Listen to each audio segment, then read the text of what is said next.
Hi guys, James at Rampant Lion Reviews again for you today with another beer review. For this one, we are going to head down to Australia once again, and we're going to return to a brewery that's featured on the channel once before. Now, the last beer that I reviewed from this brewery appeared on the channel maybe about a year ago, and that was one that I happened across in Osaka in Japan, and I got quite excited because I saw a bunch of Australian beers from breweries that I'd never heard of before, and they all turned out to be pretty damn good.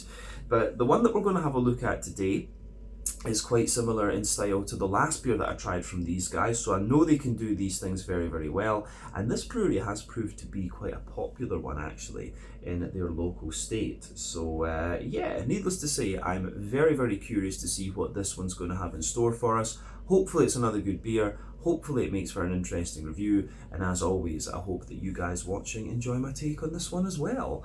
So yeah, for this review then, we are going to head down to the state of Victoria in southeastern Australia. We're going to go to the city of Melbourne, and to be specific, we're going to go to the district of Glen, and that means that we're going to have a look at another beer from Deeds Brewing. So this particular beer is called Haiku. It comes in at 10.7% ABV, and this one is a triple IPA. So yeah, this is one that I picked up at Wine Rack in Chimshaturi here in Hong Kong, and it caught my eye for two reasons. One being the fact that it's called haiku, which is a type of Japanese poem, and I have all the family connections to Japan, of course. But the other reason was that Deeds Brewing have sadly died, and I'm actually filming this beer review for you on the 24th of May 2024, which is to be their last day. So I'll try and make sure that this one gets published on the 25th, so that it's quite quick after that. But yeah, quite sad to hear that another brewery has gone under, and I know that my friend Sam over at Short and Stout Beer Reviews, he really liked these guys, and yeah, it'll be sad for him as well, losing one of his local breweries. It happened to me quite recently when Fallon Brewing, just outside of my hometown of Stirling, closed down. It's always sad to see, because these are small independent companies that are supported by beer lovers. So yeah, we'll pay tribute to Deeds Brewing in this one, and I do actually have one more beer from these guys to review at a later date. That one is a big beast that I'm very much looking forward to, and oddly it also has a connection to Japan, which was the main reason that one caught my eye.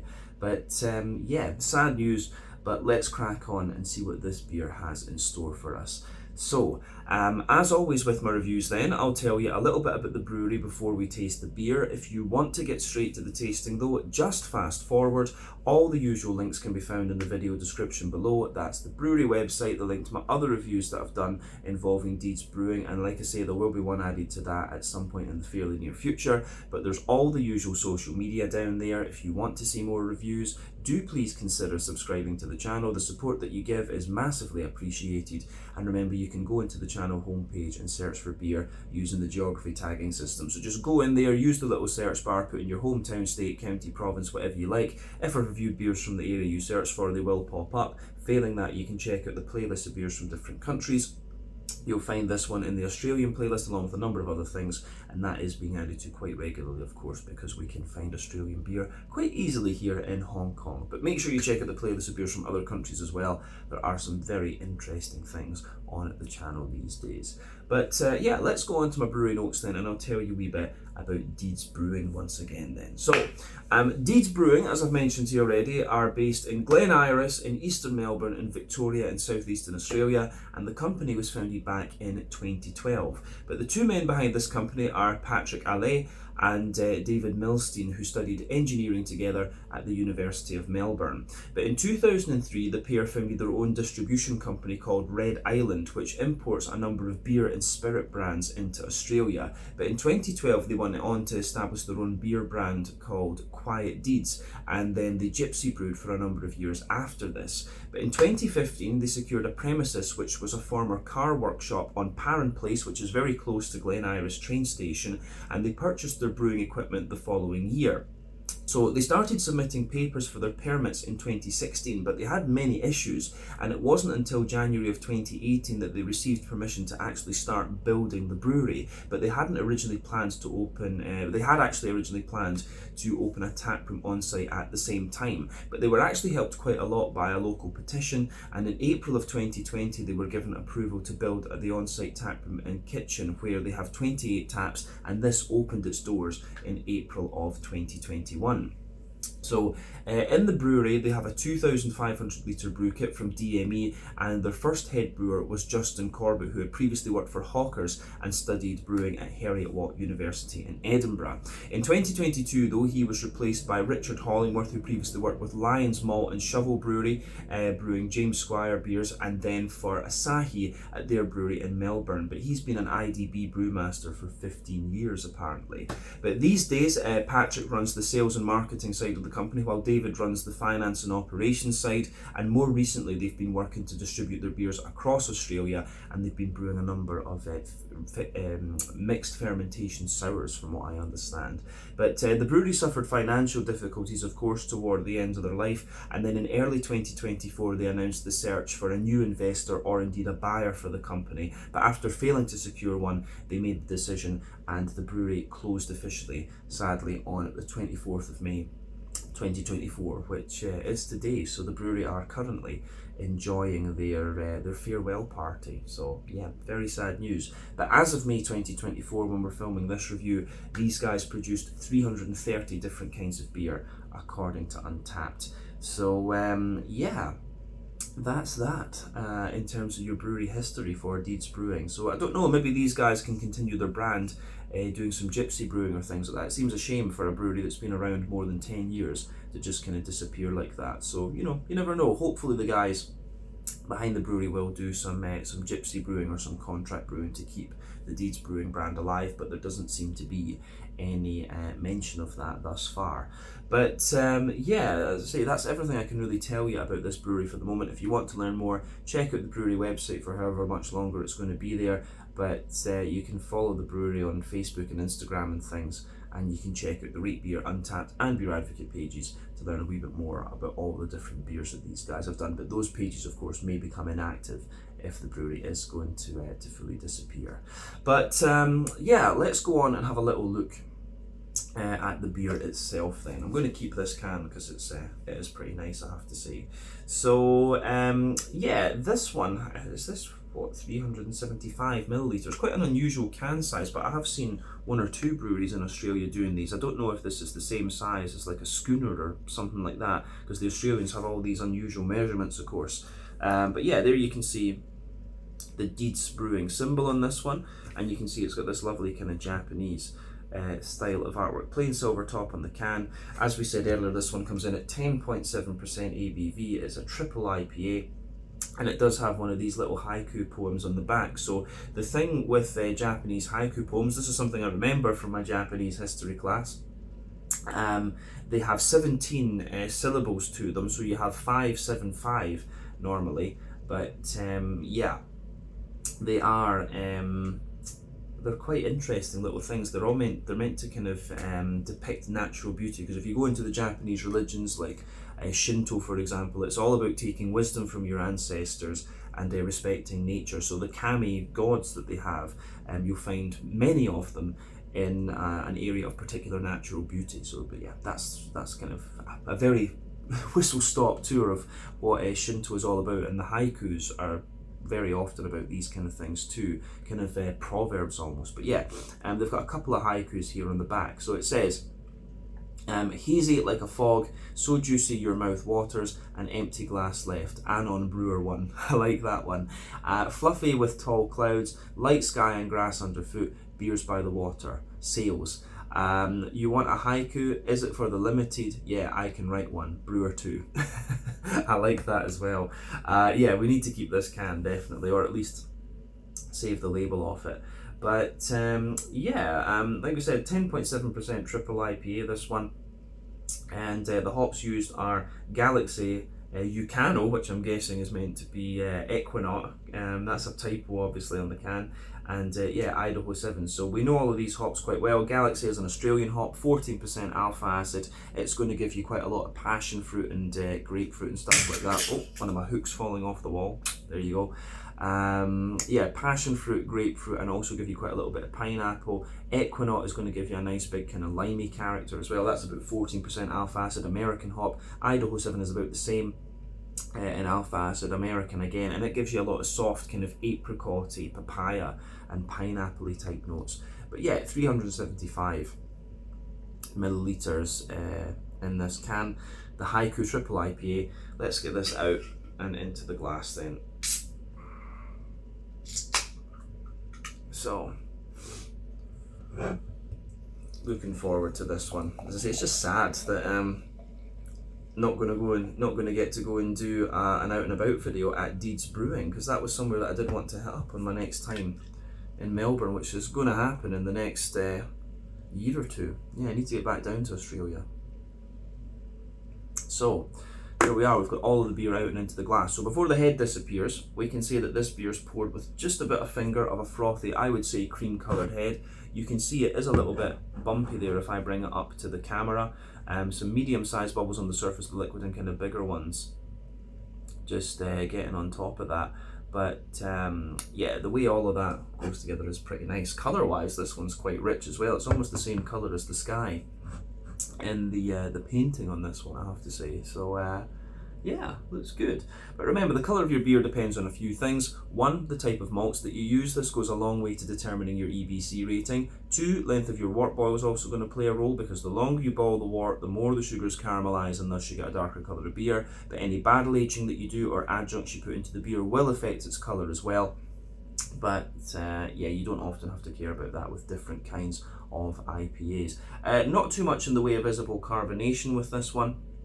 One or two big bubbles sticking toward the side of the glass and heading up toward the surface there. But yeah, it looks pretty nice, I have to say. So yeah, a bit of natural haze to this one as well. It doesn't actually say in this beer if it contains oat or wheats. Wheated malts, I should say. But yeah, I'm guessing from the colour of it, it might. We'll probably be able to tell when we actually taste the thing. So yeah, remember, one of the main differences between, say, a West Coast IPA and a New England IPA is that the New England IPA has barley malt, oat malt and wheat malt in it usually, whereas the West Coast IPA relies pretty much primarily on barley malt. So yeah, that's one of your main differences. So yeah, all in all, quite a nice looking IPA, this one. Let's have a little look at the nose of this and see what it has in store for us. So, curious about this. Smells pretty nice, actually. Now, I'm going to say straight away, I'm not sure how old this one is. Oh yeah, it's packaged at the very end of November 2023, so we're drinking this beer actually about 6 months old, which obviously for an IPA isn't ideal, but it will still be in pretty good condition, especially considering that it's a triple IPA. It should be fine. It will be fine. But yeah, I was just going to say, you can smell a little touch of like earthiness and herbal character from the hops, and usually that starts to come after about 3 months and things. You start to get a little bit of that, and you can smell it a wee bit in this one. But usually it doesn't affect the flavour all that much until a bit later on. So yeah, you can smell a little touch of that in this one, but yeah, that's why we check the age of the beer. But as I say, I'm not going to get the chance to try this beer again. But yeah, aroma wise, this is pretty nice actually. It gives you a nice kind of big breadiness, as you'd expect. You've got a good green component there. You've still got a lot of the bright hoppy character in this one, and then you've got some lovely kind of juicy fruits. So yeah, I think this is going to be quite nice. But let's break that aroma down then and just describe it for you a wee bit more in depth. So the backbone of the beer, there's a lovely little bit of like a fresh kind of wholemeal brown bready bread crust in this one, which I do really like. So yeah, wholemeal brown bready bread crust in there. There's a little touch of that kind of typical woody crackery thing that you sometimes get from these beers. And then yeah, wholemeal brown bread above that. Yeah, lovely wholemeal kind of brown bready character sitting above that. You do get quite a lot of white bread out of this one as well. I think I've got a feeling that it's Australian malt that's been used in this one, because the bready character smells a little bit different from what I'm kind of used to, if you like, and that would mostly be you know, German crystal malt and things. So yeah, it does just smell, the bread just smells a little bit more kind of oily, but it's not oily in the same way that American two-row malt is going to make it. It smells a bit distinctively. It's almost got a little bit more of a kind of bread crusty type note. So as I say, I think it's probably Australian malt that's in this one, just going by that. But yeah, mix of brown bread, mix of white bread. Is there a wee bit, I think there might be a little bit of wheaty bitiness in the top of the nose there. And it's a bit, I'm wondering, I don't think there's oat in this. I think there is a little bit of wheat, but I'm not getting too much. If there's oat in this one, if there is oat in this one, it's going to be a little bit kind of, if there is oat in this one, it gives the beer just a little bit of a kind of creaminess. So yeah, there is a little touch of what could be oaty creaminess in this one. But as I say, I'm really not sure. I think we'll be able to tell when we taste it though. But certainly I think there's a bit of a more dense, wheaty white bread in this one. You get a wee bit of the bite in the top of the nose. Above that, you get, there is a little touch of sweetness to this one. You've got a wee bit of like a Werther's Original butter candy, butterscotchy sort of thing. But yeah. And there's a little bit of biscuit to this one as well, like McVitie's digestive biscuit. I don't know how good a descriptor that is for Australians that will watch this video, but yeah, the way that this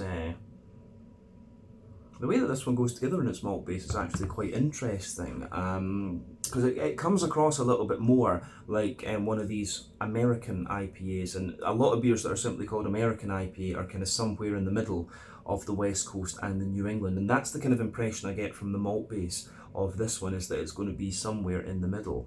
So yeah, that's quite interesting. But on the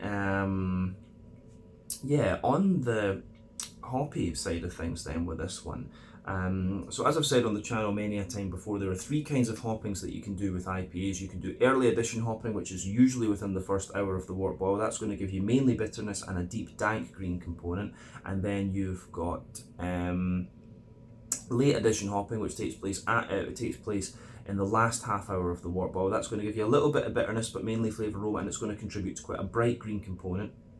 And then you've got dry hopping, which takes place after the wort boil is complete. That's all about flavour and aroma, and again, it gives you a very bright green component. So yeah, the notes that you get out of this one are what you'd expect. I mean, it seems this beer is relying mainly on late addition and dry hopping because of how bright the green component is. But yeah, there's a little touch of earthiness in there. There's a little bit of herbal character, and yeah, there's some floral notes in there and quite a lot of grassy character too. I say the grassiness is most likely to come from the Equinox because of that zesty character that it has. But yeah, all in all, the green component is kind of normal for the style, to be honest with you. So let's look at the fruity side of things.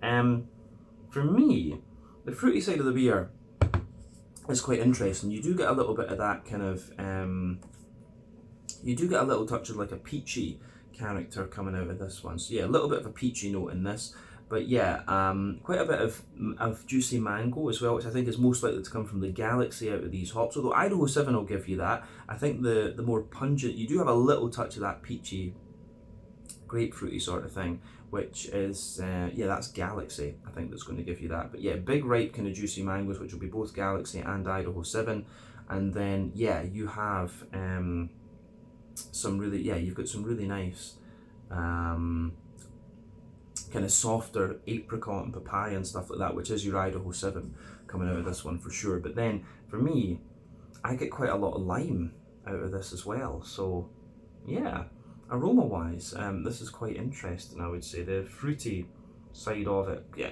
juicy lime from the Equinox.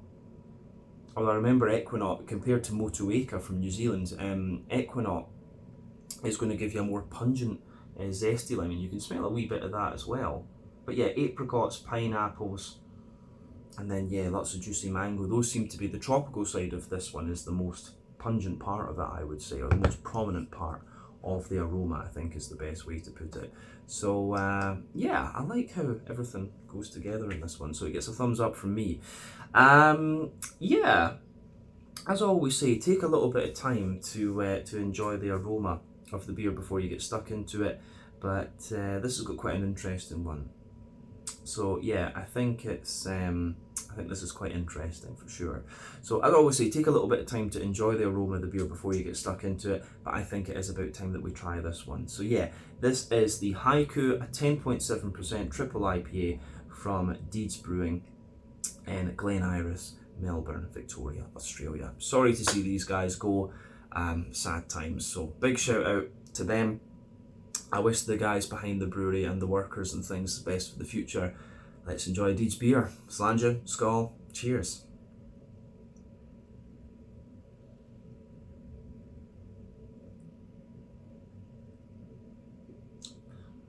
Ooh, that's nice.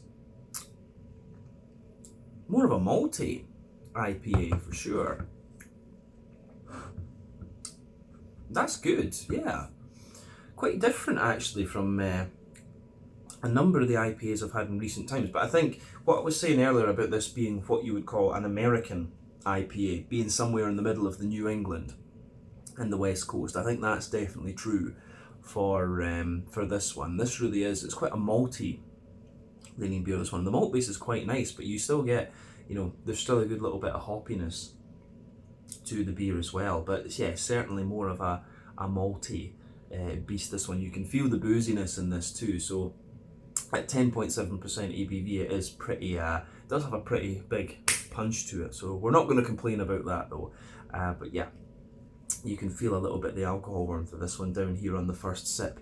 But yeah, it's sad that, you know, if these guys can produce beer of this quality, it's really sad to see them go.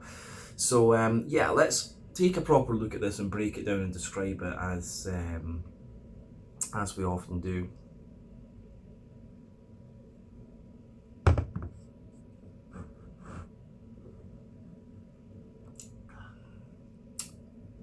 That is good. I like that. Yeah. So, backbone of the beer then, we'll start on the middle third of your palate there. So yeah, middle third of your palate. The backbone of the beer is that fresh, wholemeal, brown bready bread crust. So yeah, fresh, wholemeal, brown bready bread crust in there. As you move further forward, you've got some, you've got a nice little bit of woodiness in there for sure. So fresh, wholemeal, brown bready bread crust, a little bit of a crackery character, a wee bit of woodiness in there. Then on top of that, you do get this kind of wholemeal, brown bready character coming out of the beer. And as I say, the bready nature that this beer has it's a bit different from what I'm used to, so I'm guessing that it's Aussie malt that's being used in this one, because you really can say European malt's got a little bit more kind of dryness and crispness to it, whereas the American malts are a little bit more oily, and this one feels a little bit more kind of somewhere in the middle. It's got a wee bit of dryness later on, but it's a bit more kind of like almost porridgey like in the beginning, if that makes sense. Yeah, I'm pretty sure there's Aussie malt in this. But yeah, you've got that layer of like brown bready character in this one, which has a slight degree of sweetness to it, but it's also a wee bit kind of rusticy and farmhousey in a way. And then above that, you can feel the kind of fluffier and slightly drier white bread coming out of the beer. So yeah, it's quite layered in its malt base, this one.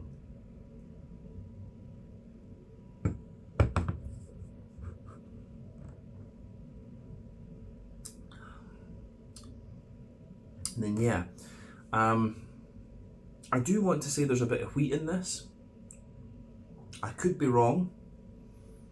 I've got I think with this beer, I think there's a bit of wheat and a bit of oat, but not at the same levels that you would expect of a full New England IPA. There's a wee bit of it in here. So, but yeah, I don't know what the percentages are that they normally use in the New England hazies right enough, but I'm pretty sure there is a bit of wheat and oat in this one.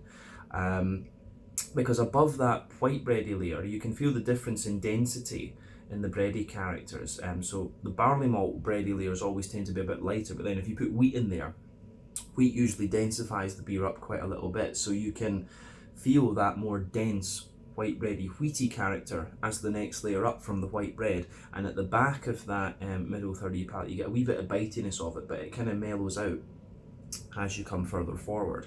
Above that, you can feel a little touch. I think there is a little bit of oat in this one.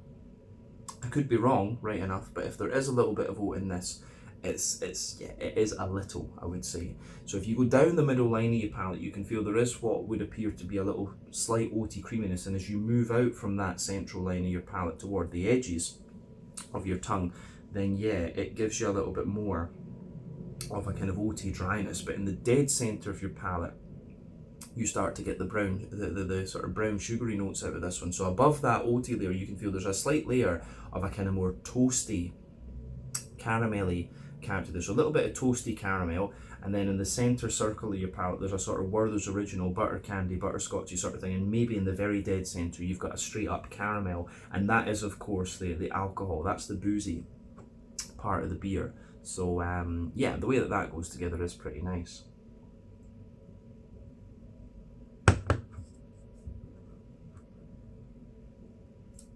So yeah, I do like how all of that pieces together for sure. Yeah, on the middle third of the palate, I think we said everything we really need to. So let's go to the back third of the palate then. As generally, as I say, sweeter flavours come out further forward on the palate, more dry and bitter flavours come out further back. So the border region between middle and back third of your palate, you get a nice little bit of a kind of brown bready character in the base. You've got the white bready notes above that, and yeah, you have this you have a little bit of that more wheaty character on the top. You feel a little bit that wheaty bitiness there, but generally, yeah, the back third of your palate's going to give you similar flavours to the middle third, just at different intensities. So the base of that back third of your palate, you can feel the bread crusty character in the base, which is a little bit drier. You've got that crackery note above it, the wholemeal brown bready character, I think, in this one. You can feel that as well. You can feel that it's a little bit lighter and more airy and a wee bit drier. The white bready character that sits above that is the same, and then you get a wee bit the wheaty character just sitting on top of that, which is more yeah, has a little bit more of that wheaty bitey note to it. So yeah, the way all of that kind of pieces together, I think, is very, very nice. So gets a big thumbs up from me. Yeah, on top of all of that, you start to get the yeasty side of the beer. So let's focus on the yeasty side of things.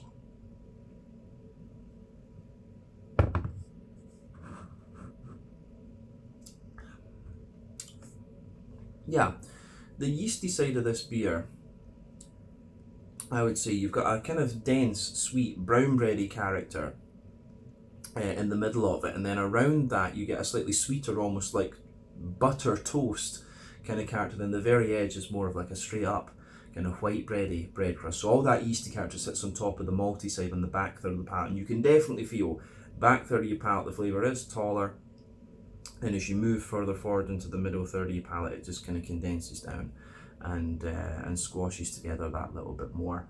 So yeah, the way that it goes together, I think, is quite nice. The malty side of this beer, I like a slightly sweeter malt base, and this is quite interesting. I think really stylistically, the malt base determines that this one is more of an American IPA rather than being a straight out New England. So yeah. Hoppy side of things then, green component. I'm going to sneeze probably in a second, so beware. But yeah, the green component in this beer, for me, at the back corners of the palate, you've got a nice little bit of earthiness there. As you move further forward, it's got a little touch of herbal character, and as you push further forward from that, it's a little bit more kind of floral and aromatic, which is quite nice. So yeah, nice bit of yeah, a little bit earthy, a little bit herbal, and a more kind of floral aromatic sort of thing there. But round the front curve of the tongue, it's got a nice wee bit of grassiness and stuff like that. So a little bit of a zesty note to it as well, which I think is good too.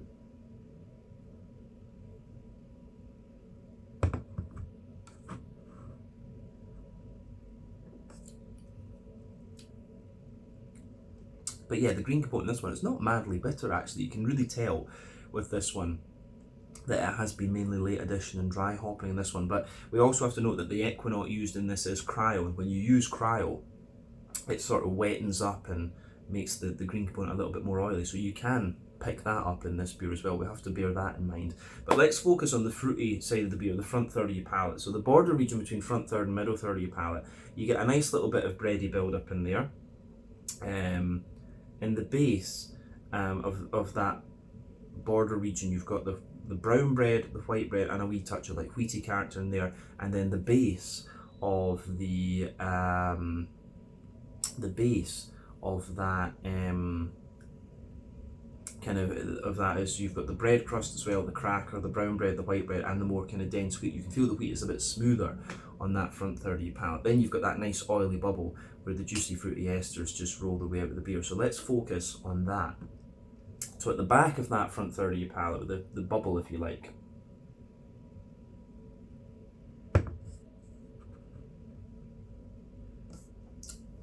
at the back of that, yeah, you do get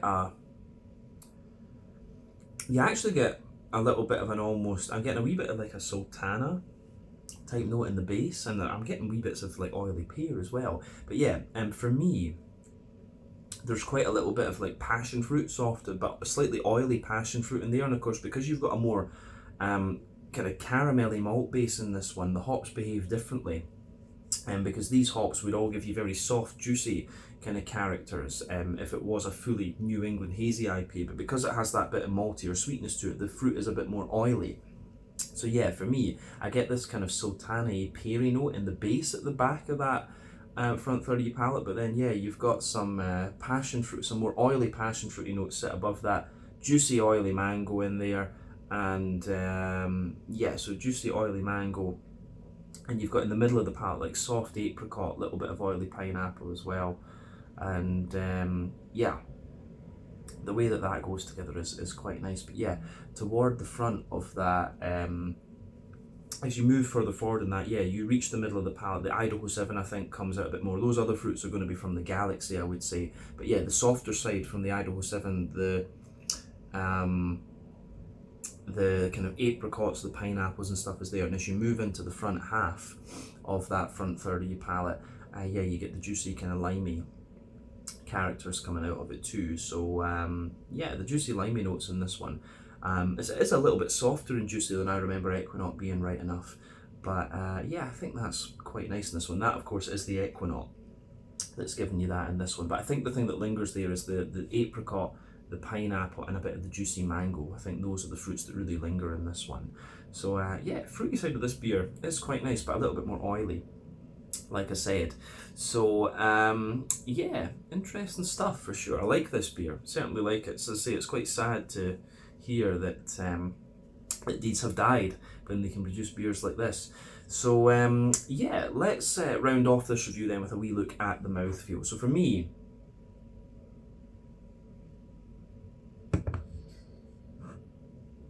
yeah, for me, the this beer, bottom end of full bodied, I would say. Carbonation is quite smooth. This beer's got a real kind of oily slickness to it, but at the same time it feels quite clean. Carbonation does give you a little bit of a prickle. IBU wise, I think the bitterness of this beer does build a little bit the further you go into the aftertaste. Like, I am getting a bit more of a kind of floral spice to this one into the aftertaste, so maybe it's about 50-ish IBUs, which would make sense, you know. A lot of the benchmark for many breweries these days is about 30, but you know, if you take it up to double, you go 40, triple 50, blah blah blah. You've just got to balance the flavour a bit more. I think this beer is maybe about 50, 60 IBUs, but we do have to remember that it's about 6 months old at the time of drinking, so maybe some of that has dropped off. That could be a false statement that I'm making. But yeah, the malt base, as we said, it's got a bit of dryness underneath, smoothness in the middle, and a little bit of creaminess, but quite a wee bit of sweetness on top as well. It's quite a malty leaning beer, this one. And then yeah, you've got those nice oily fruity notes out of it as well, which they're more oily because of that slightly higher caramelly presence. But yeah, all in all, really solid beer, this one, and quite interesting. It takes quite a different approach, I would say, from a number of the IPAs that I've had in recent times. So yeah, definitely more of a malty American IPA rather than being outright New England, this one. So I think this really is right in the middle of the spectrum. Like, the bready characters of it are more New England, whereas the sweetness is more you know, West Coast California. And yeah, the hoppiness is kind of somewhere in the middle as well. It's got a wee bit of lingering bitterness into the aftertaste, but it's quite soft in its green component at the same time. But yeah, really nice beer, this one. Maybe 60% West Coast, 40% New England is a good place to put it on the spectrum. So yeah, this one was the Haiku, a 10.7% triple IPA from Deeds Brewing in Glen, Melbourne, Victoria, Australia. So yeah, as I say, best of luck to the guys behind Deeds Brewing. Unfortunately, we're not going to get to review too many more of their beers, but yeah, sad to see a quite well established brewery go. And you know, Victoria and Melbourne, after Perth and Western Australia, of course, this was where this was where the craft beer scene really started to kick off. So yeah, let's leave it at that for this one. Once again, thank you for watching my beer reviews. Until the next time, please like, subscribe, share, all the usual YouTube stuff. Let me know your own thoughts on this beer in the comment section below. Let me know what your favourite beers were from Deeds Brewing as well. Do check out my friend Sam Smalley at Short and Stout Beer Reviews, and I will catch you guys again in another review very, very soon. Check out my social media, check out theirs, check out Sam's, and I'll see you guys later. This was the Haiku from Deeds Brewing in Melbourne, Glen, Australia. Ciao just now.